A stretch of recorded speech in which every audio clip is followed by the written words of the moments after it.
avance, le temps file. Aujourd'hui, nous sommes en préparation pour cette conférence, mais d'ici quelques jours, mes bien-aimés, nous entrons dans la conférence et nous sommes appelés à faire vivre la conférence parce que nous vivons déjà la conférence. Si vous ne vivez pas la conférence dès maintenant, il faut vous dire que ça échoue.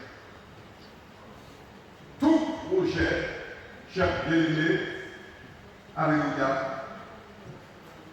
tout projet ne peut réussir que dans la mesure où il y a une préparation sérieuse et surtout un projet spirituel. Gloire à Dieu. Ce qui est merveilleux, alléluia,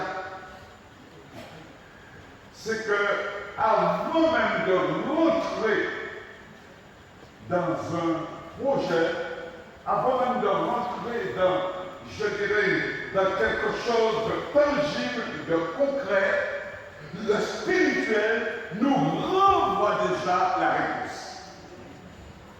Et ce soir, Dieu, excusez-moi, vous savez, si vous continuez comme ça, je ne sais pas si vous allez pouvoir tenir, hein, parce que le feu est puissant. C'est vraiment puissant. Donc, chers bien-aimés, le Seigneur aime cela. J'ai compris une chose, que la victoire se trouve dans l'amour. Et il n'y a pas d'amour sans le sang de Jésus. Alléluia. Le sang, c'est l'essence même de l'amour, mes bien-aimés. Parce que le sang donne la vie.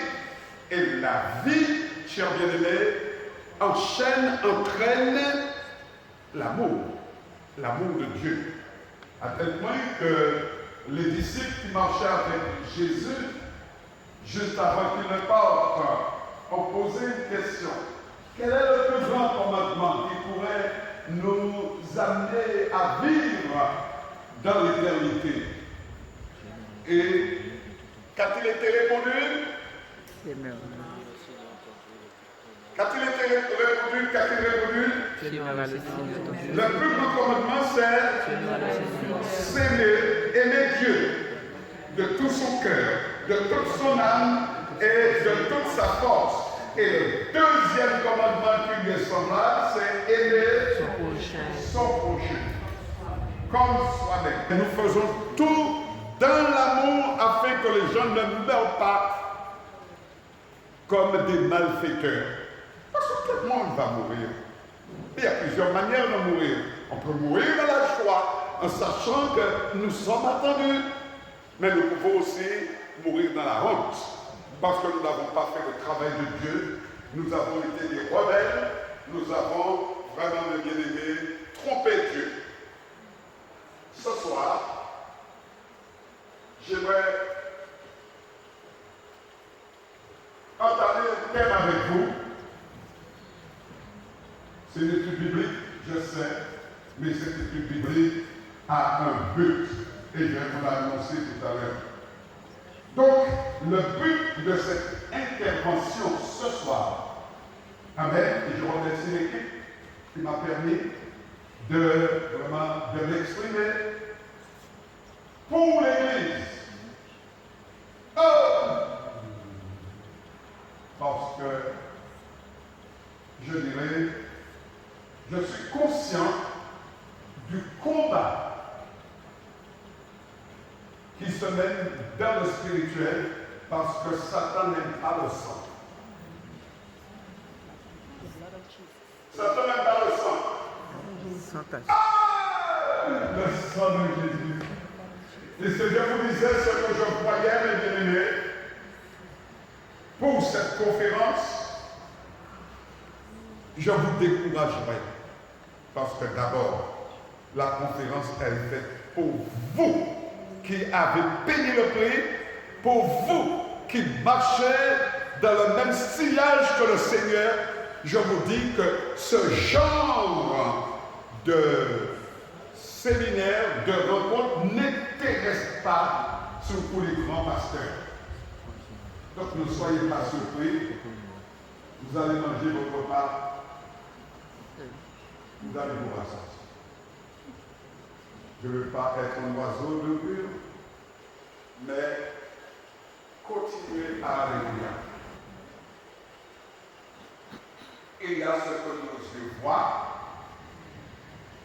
et la réalité c'est ça. Et vous pouvez être branché, on peut être branché à chaque esprit. Parce que l'Église est un corps. Et tous ceux qui sont dans le corps, eh bien, ils sont dans la visibilité. Comprenez-vous ce que je dis? Nous avons atteint une étape où on ne peut pas mentir à qui que ce soit. Beaucoup d'hommes ont vécu sans avoir toute la révélation.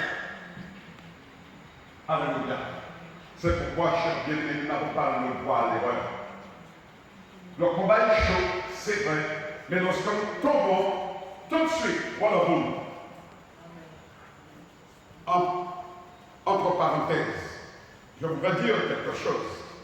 Notez ce que je dis.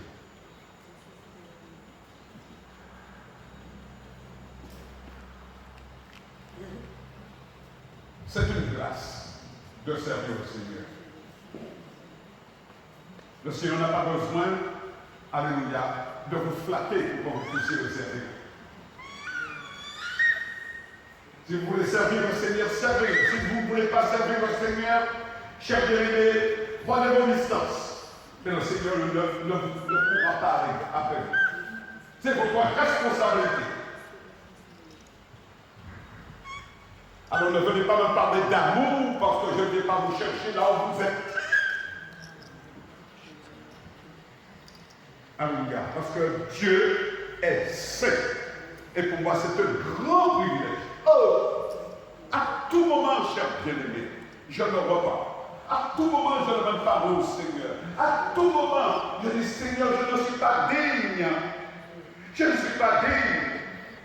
Parce que c'est un honneur, un privilège, une grâce, la grâce de Dieu, que Dieu me permette, avec mon odeur, d'être à côté de lui. Retenez ce que je vous dis, cher bien-aimé. Le Seigneur ne va pas vous courir après. Si vous voulez servir le Seigneur, servez-le. Gloire soit rendue à Dieu. Cher bien-aimé, je vais prendre un support qui va vous montrer vraiment cette importance de l'amour, du sang de Jésus dans l'amour. Si vous ne connaissez pas la valeur prophétique du sang de Jésus, vous ne connaissez pas, vous ne pouvez pas aimer Dieu. Vous allez aimer comme pour les autres, etc. et tout. Amour charnel, amour de ceci, de cela, vous allez croire. Mais l'amour de Dieu n'est pas encore amour parce que vous ne connaissez pas son sang. 1 Jean 1, verset 7 à 9.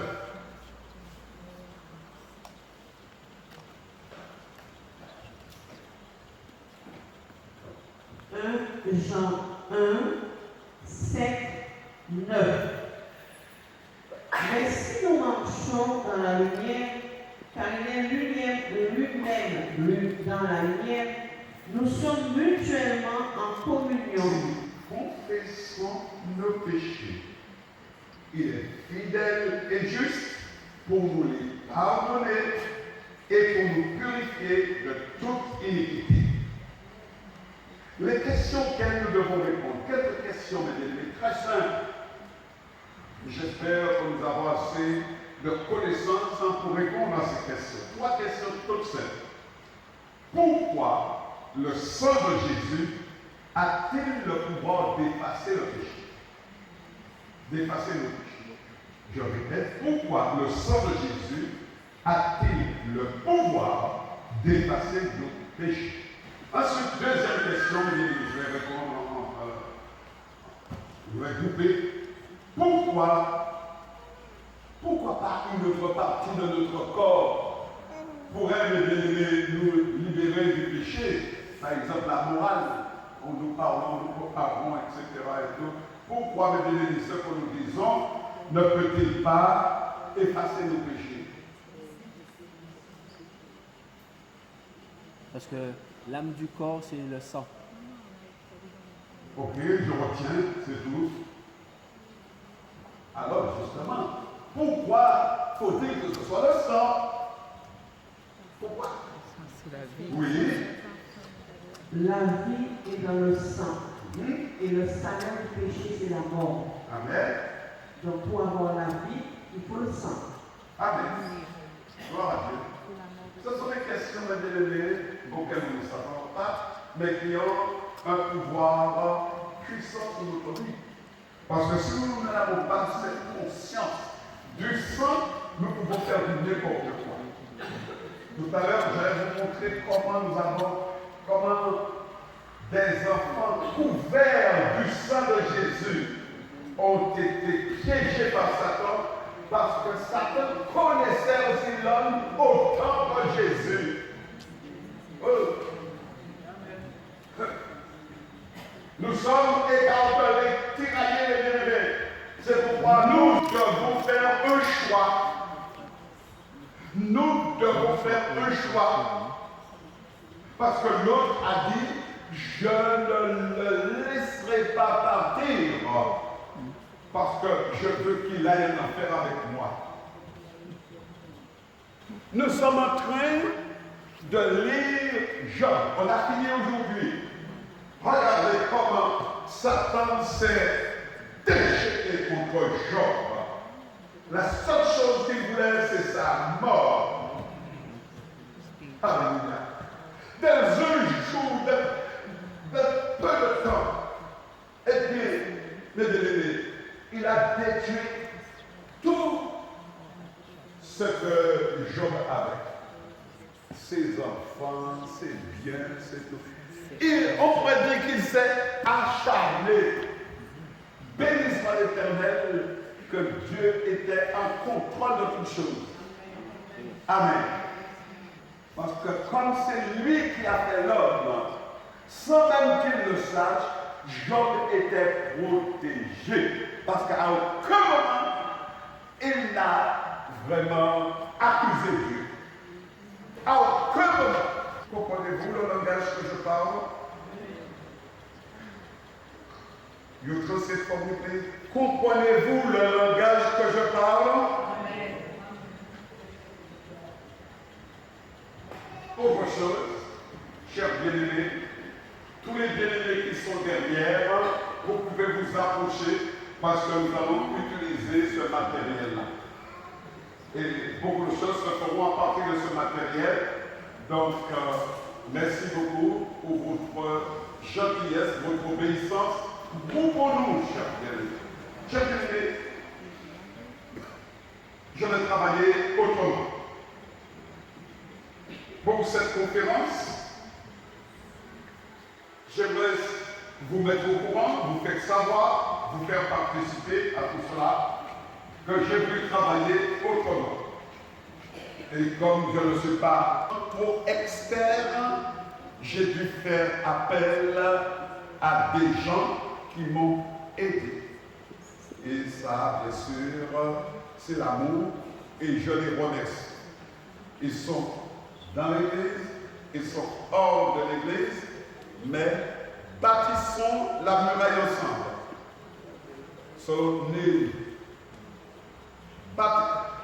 Vous êtes l'église, vous êtes riche, vous avez des talents, vous avez des possibilités.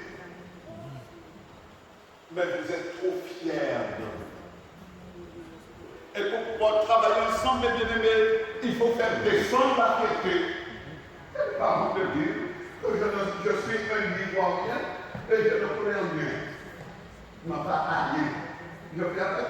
Quelle honte que j'ai vu de dire d'aller voir mon frère, d'aller voir une soeur, et puis de leur demander, donnez-moi un petit coup de main parce que je ne sais pas faire.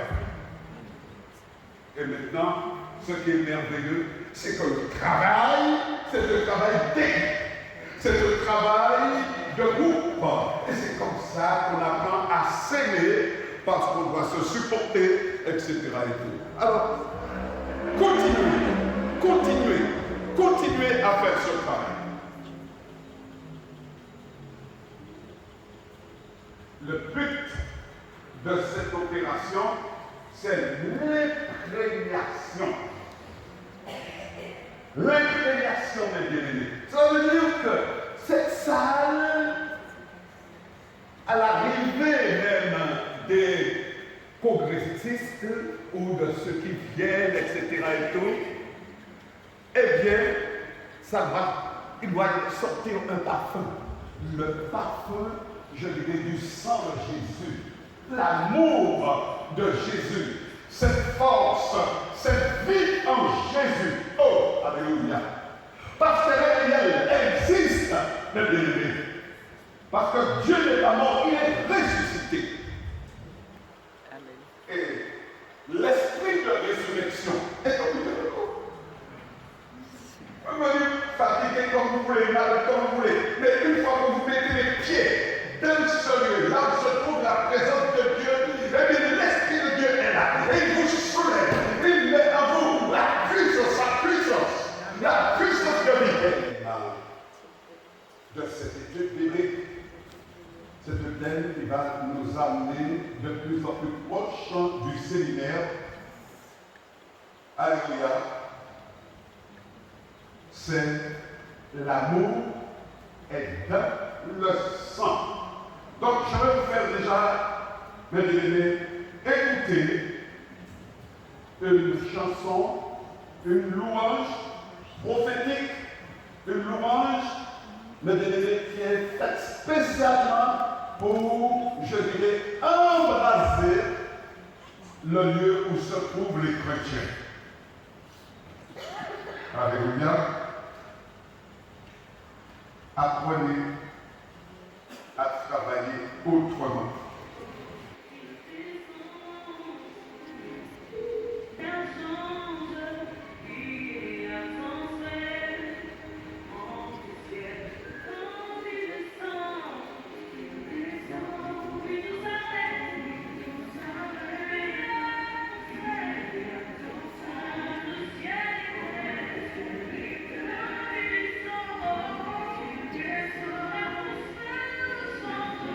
L'atmosphère change quand il descend.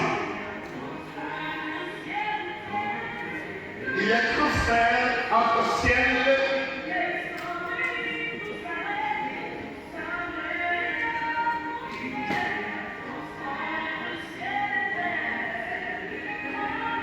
Alléluia. Dans l'esprit de sang, il y a un transfert entre le ciel et la terre. Et tout change, tout bouge. Ce n'est plus, je dirais, les mêmes vibrations. Ce ne sont plus les mêmes pensées. Mais c'est quelque chose de tout à fait différent. Une métamorphose. Il y a quelque chose qui commence à bouger en nous. Quand il descend,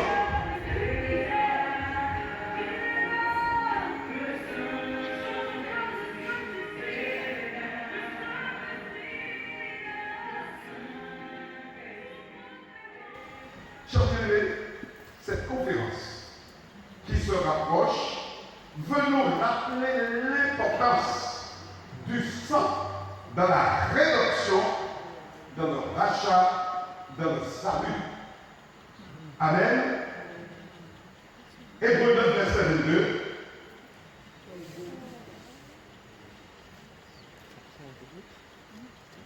Hébreux 9, 22.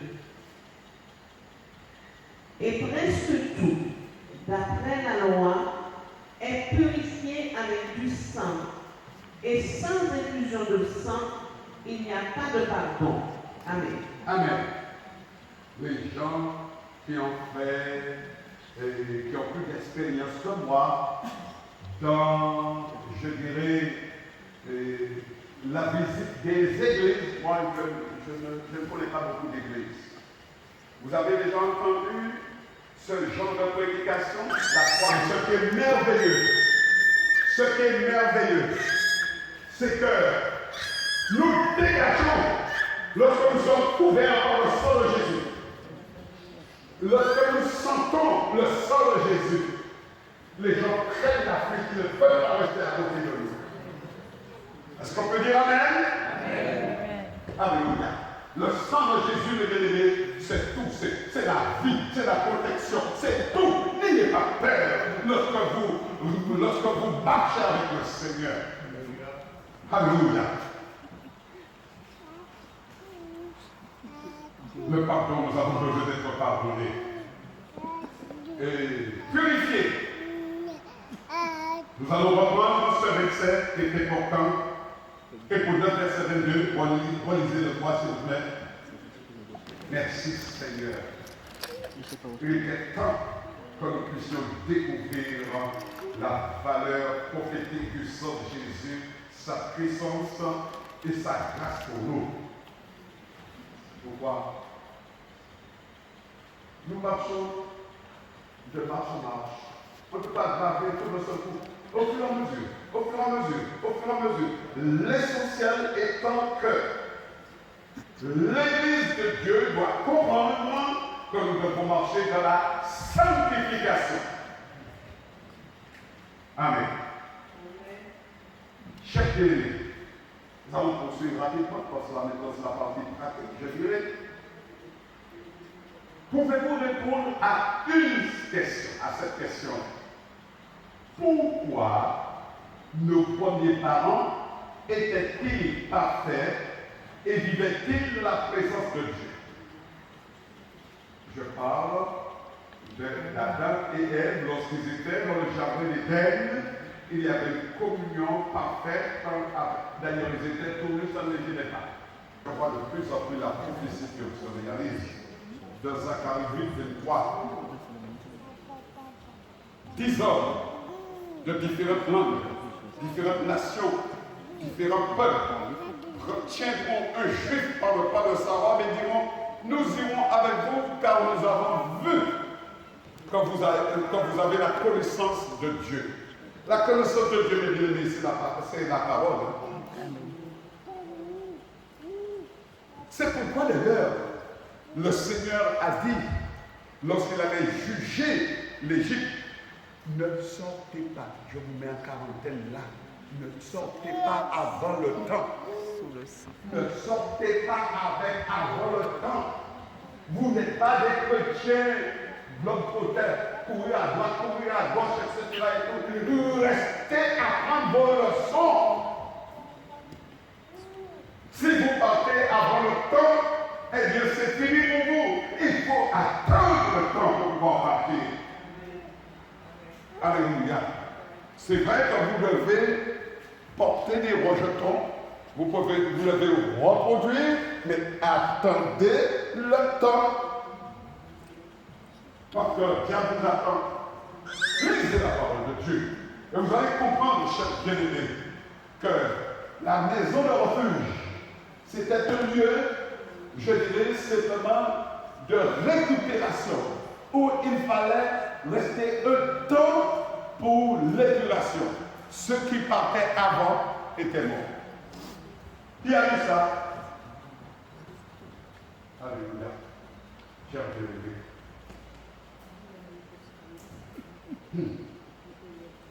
Pourquoi nos premiers parents étaient-ils parfaits et vivaient-ils dans la présence de Dieu? Je le dis tout de suite, parce que j'ai envie d'avancer.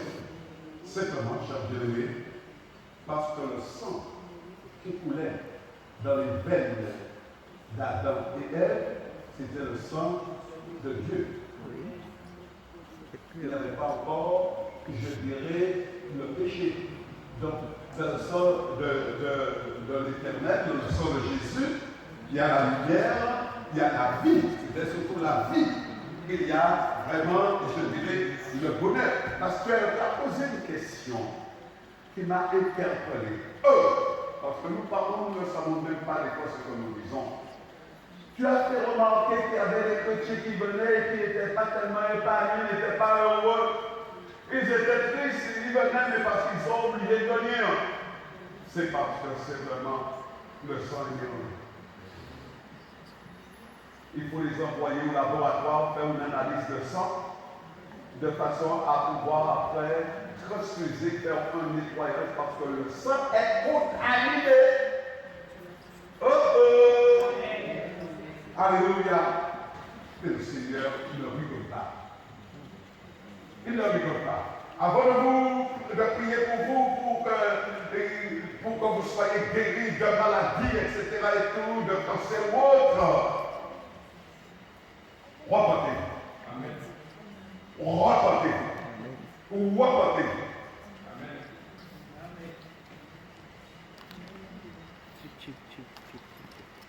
Le sang de Jésus, bien-aimé, le sang de Jésus protège. Une des premières choses, c'est la protection. Exode 12, verset 13.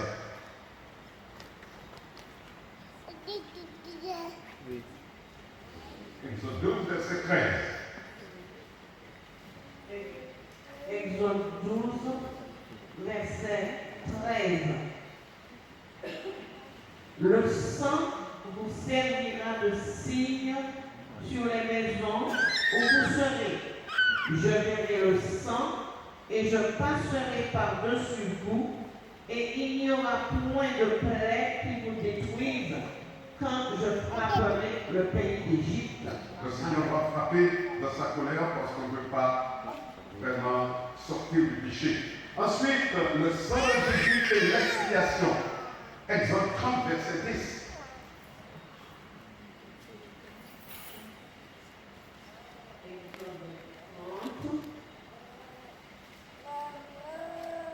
Exode 30, verset 10.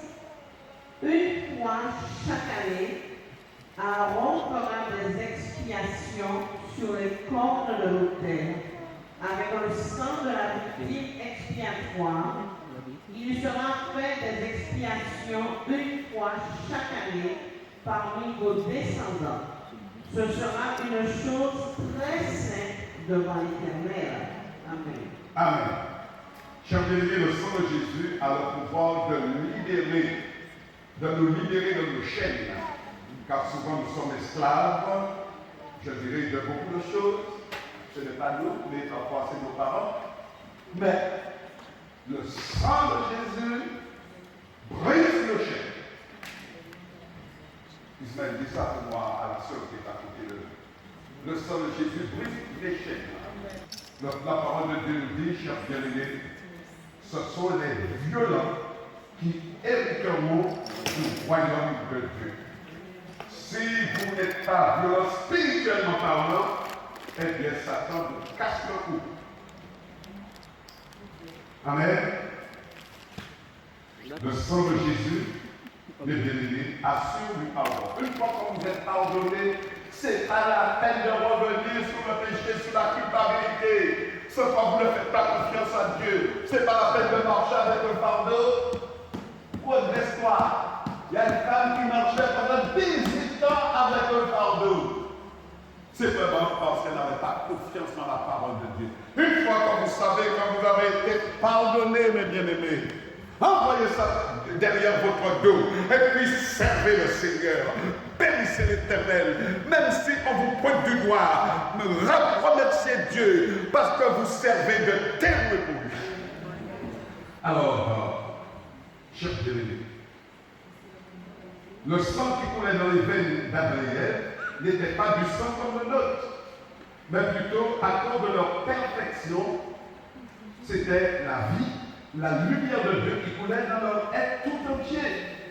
Mais quand ils se sont laissés séduire par Satan, par une simple question, on a posé une simple question.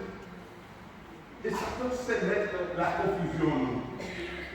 Dieu a-t-il réellement dit?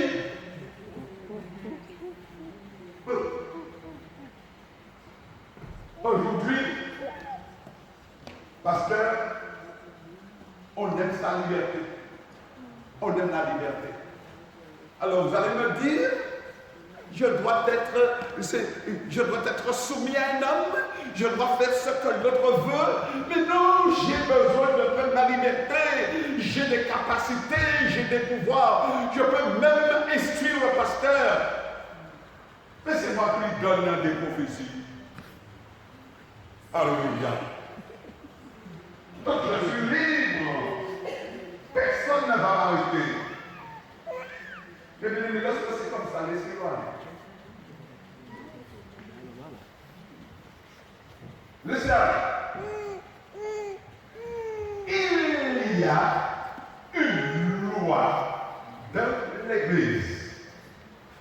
L'Église n'est pas, bien aimé, le gouvernement humain.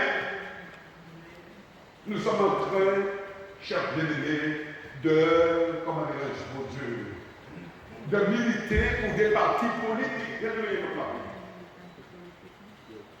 oui. Et c'est vraiment en bonne tête, en bonne, etc. Je le dis à haute voix. Amen. Je confesse qu'en Jésus, le parfait. Alléluia. Je ne donne pas la main, mes bien-aimés, à des hommes qui me trompent, à des hommes qui vont m'utiliser lorsque vous avez fait ça. Après, qu'est-ce que vous avez? Dieu qui vous a écouté comme vous avez. Non, là. Vous êtes déjà important. On vous utilise, mais moi je copie.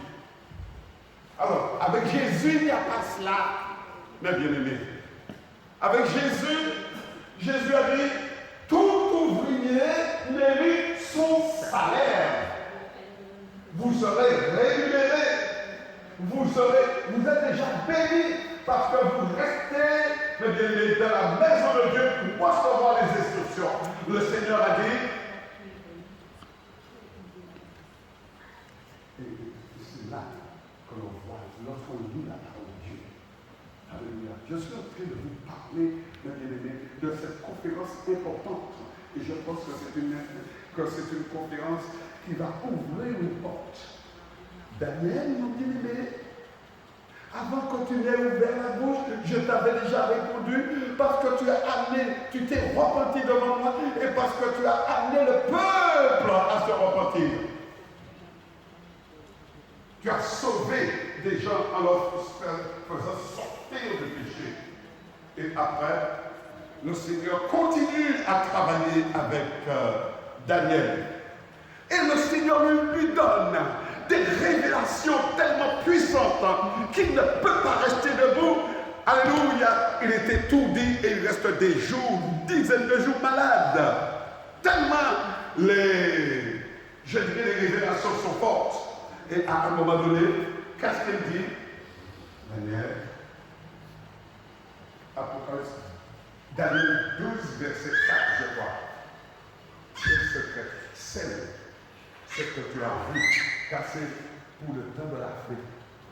Nous sommes au bout de la fin.